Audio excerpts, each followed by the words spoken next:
salaamu ullaahi calaykum kulanti wacan oo wanaagsan khiyaartana daawanaysa ay halkani waa bartaynu ku leenahay facebooka iyo youtube-ka ee somali super sport waxaad ku soo dhawaataan wararkii ugu dambeeyey kubadda cagta iyo xanta suuqa kala iibsiga qodobadaan idinkugu hayana waxaa ka mid noqon doona Mbappe oo noqda laacibka ugu qaalisan kubadda cagta xilligan maxamed saalax halkee ayuu kaga jiraa arrinta De Jong iyo Manchester United maxaa ka cusub ina warayr idinkaga hayaa Di Maria waxa uu ka fikirayaa nadiga Barcelona hal arin keliya ayuuna haatan sugayaa in markaasi uu kala ogaado Milner ugu dambeyntii qandaraas hal sano gaar ayuu qalinka ku duugay qodobada ayuu kuwa kale in ku dul istaagi doonaa dhammaan waxay u badan yihiin xanta suuqa kala iibsiga haddii ay tahay markii kugu horeysay oo aad soo booqatay Somali Super Sport fadlan waxaan kaa codsanayaa inaad subscribe saarto barta YouTube-ka aynu ku leenahay iyo Facebook-ga umuurtaasi waxaynu ka qaadaynaa dhiirigelin buuxda u diyaar garooba wararkii ugu dambeeyey ayaan daawadayaal idin gudmari doonaa haddii allah awood leh uu ogolaado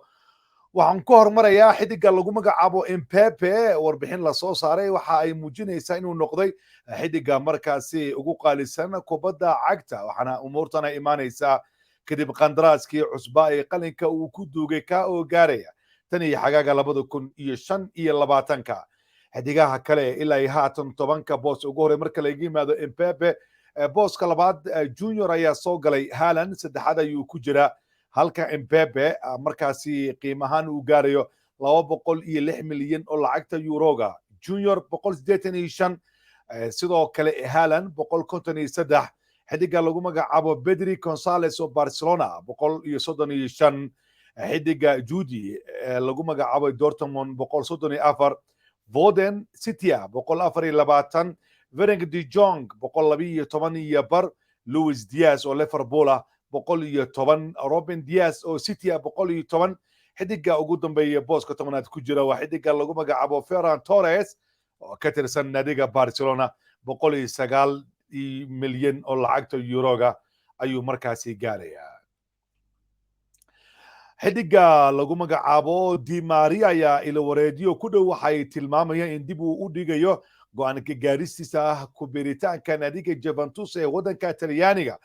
kuwaasoo si weyn u baadigoobaya laacibkan ayaa si xora uga tagay nadiga kale ee Paris Saint-Germain nadigaasi kale ee Juventus ayaana lala xiriirinayay waxaa la leeyahay keliya dhanka mushaarka ay isku waafaqi laayihiin sanadkii waxa uu doonaya 9 milyan oo lacagta yuroga halka Juventus ay u bandhigeen lacag gaaraysa 7 milyan iyo bar sidaa darteed wargeyska Mundo Deportivo ee laga leeyahay Spain waxa uu qorayaa in laacibka haatan go'aankiisa uu wax ka bedelayo isla markaana xiisa la tilmaamay in Barcelona marka uu ka yimid uu doonayo inuu kala ogaado waxa uuna sugayaa go'aanka iyo wadahadalka haatan u socda Barcelona iyo Dembele kaas oo qandaraaskiisa dhamaad uu yahay waliba la filayo in kooxda uu ka huleelo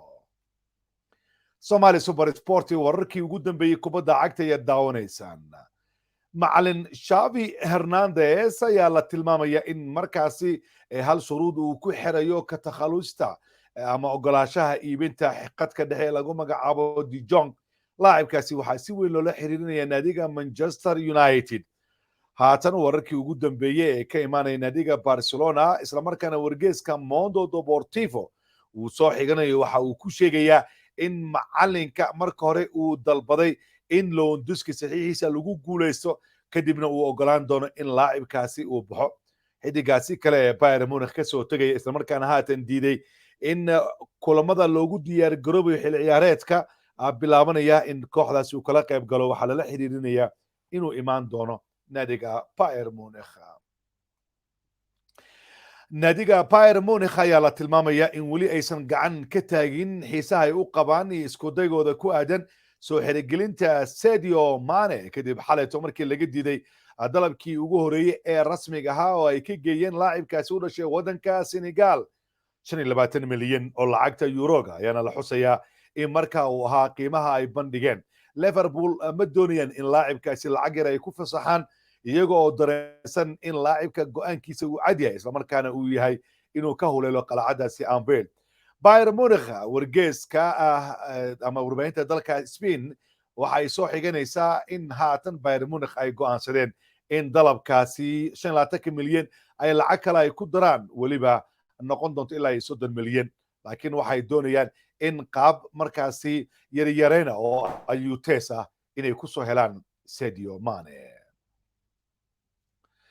naadiga Manchester City ayaa dhabarka ka tooganaysa naadiga Arsenal kuwaas oo muujiyey xiise ay u qabaan wiilka weerarka ka ciyaara ee lagu magacaabo Jesus waxaana haatan wararkii ugu dambeeyey ee Manchester City ka imaanaya tilmaamayaan in farsamada laacibka ay u bandhigeen labada koox ee Spain ka dhisan Real Madrid iyo Atletico Madrid waxaana wargeyska Daily Mail uu qorayaa in Atletico Madrid ay tahay kooxda sida dhabta u xiisanaysa in markaa ay helaan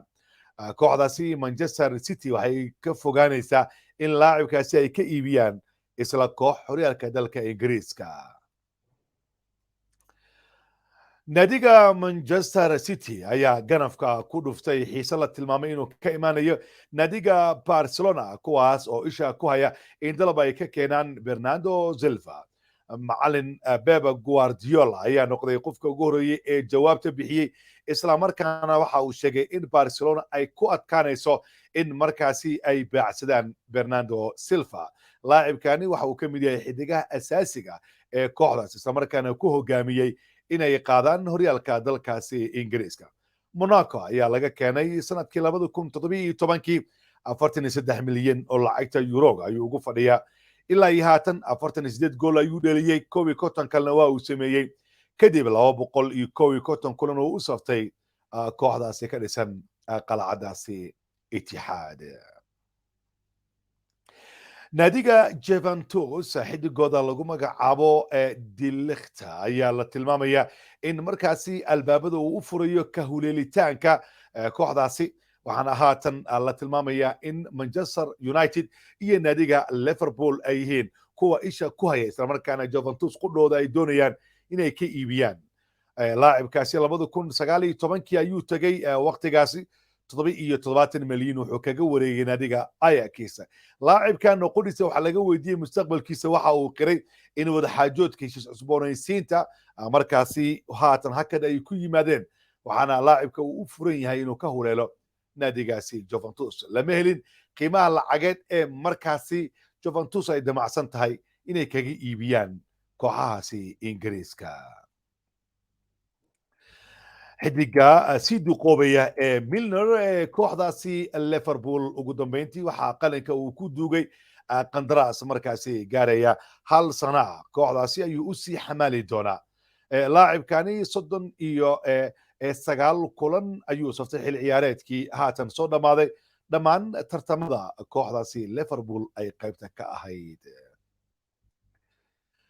naadiga Real Madrid ayaa sameynaysa talaabo dhowr ciyaartooy kaga tarxiilayaan qalcadaasi Santiago Bernabeu kadib markii ay tageen Gareth Bale, Marcelo iyo waliba Isco haatan 6 ciyaartooy kale ayaa markaasi kawaan ka saaran Dani Ceballos, Marco Asensio, Luka Jovic, Mariano Diaz, Jesus Vallejo iyo waliba Andriy Lunin ayaa ciyaartooyda ay damacsan yihiin in haatan ay ka takhalusaan. Ceballos iyo Asensio waxa la siiyey option ama dooq ah in ay go'aansan karaan kooxda markaasi ay doonayaan in wadaxaajood lala furo laakiin kuwa kale wax dooq ama haystaan oo kooxdii ay markaasi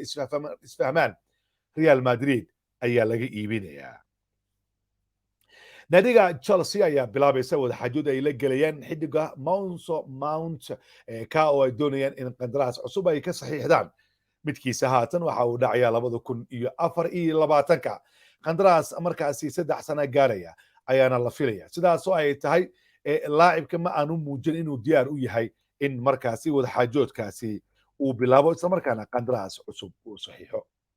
waa hagaag daawadayaal ugu dambeyntii wararka kale ee goosgooska ee aan idin hayay haatan ugu weyn suuqa kala iibsiga xantooda waxaa ka mid ah Arsenal waxay diyaarinayaan in laacibka Jesus ku qanciyaan inuu yimaado 190,000 oo lacagta giniga Sterling ay u bandhigeen in toddobaadkii uu qaadan doono waan lacag ka sareysa midda haatan City uu ka helayo. Tottenham iyana Atletico Madrid ay ku duuleysaa xidiga weerarka ku ciyaara ee Carrasco ay markaasi doonayaan. xidiga ankungu lagu magacaabo ee Manchester United aadka u doonayso waxa uu sheegay inuu ku raaxaysanayo dalabka uu ka haysto Manchester United qandaraaskiisa 2024 ayuu dhacayaa United ayaana ka mid ah kooxaha haatan ku horeeya loolankiisa Paris Saint-Germain iyana wadahadal ayay la furaysaa macalin Zidane oo ay doonayaan in xil ciyaareedka dambe uu hogaamiyo xilli macalinka maskaxdiisa ay ku wareeganayso hogaaminta qaranka dalkaasi Faransiiska marka koobka adduunka uu soo dhamaado Manchester City waxay ku soo biirtay loolanka Dijon nadiga Barcelona United ayay markaasi qalqiil gelinayaan waxaana umuurtan ay imaanaysaa xilli Barcelona iyana ay ka fikirayaan Bernardo Silva waxaa laga yaabaa in labada koox isfahan uu dhex maro Man United iyo Bayern Munichna waxa ishay ku hayaan xidig markaasi u ciyaara nadigaasi Inter Milan xidiga daafaca buuxa Denzel ayay doonayaan sida Claudio Mercato uu qorayo qadaraaskiisana wuxuu dhacayaa 2025 nadiga Barcelona waxa ay markaasi mar kale ka fikirayaan in dalab rasmi ay ka geeyaan xidiga Leeds United u ciyaara Rafinha lagu magacaabo waxayna ku qasbihiin inay sare u qaadaan lacagta ay dalbanayso Leeds United Liverpool isha waxay ku haysaa Nunes ka oo United isna markaasi lala xiriirinayo bedelka Sadio Mane ayay u arkaan nadiga Roma Cuadrado waxay ka doonayaan nadigaasi Juventus laacibkaasi qadaraaskiisa wuxuu dhacayaa 2024 ugu dambeyntii Hector Bellerin waxa uu ganafka ku dhuftay inuu rabo inuu ku soo laabto nadiga Arsenal haatan ama waxa uu ugu joogaa nadiga lagu magacaabo Real Betis